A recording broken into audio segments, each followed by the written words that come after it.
Diqqat, Toshkentda dahshatli yo'l transport hodisasi sodir bo'ldi.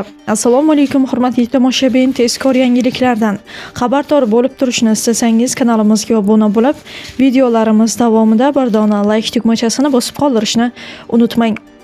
14-yanvar kuni kechqurun Toshkent shahri markazida Oloy bozori oldida jiddiy yo'l transport hodisasi sodir bo'ldi.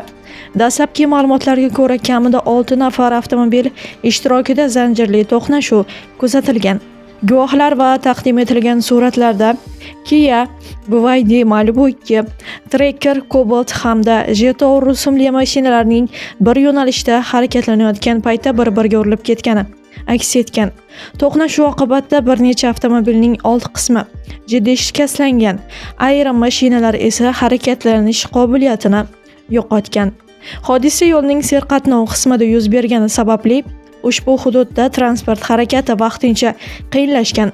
Suratlarda ko'rinishicha, yo'l o'rtasida to'xtab qolgan mashinalar atrofida haydovchilar va yo'lovchilar jamlangan.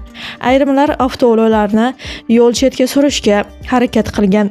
Hozircha jabrlanganlar bor-yo'qligi haqida rasmiy ma'lumot berilmagan. Voqea joyiga yo'l-patrul xizmati xodimlari yetib kelib, hodisa sabablarini o'rganish va harakat xavfsizligini tiklash ishlarini olib borishgan.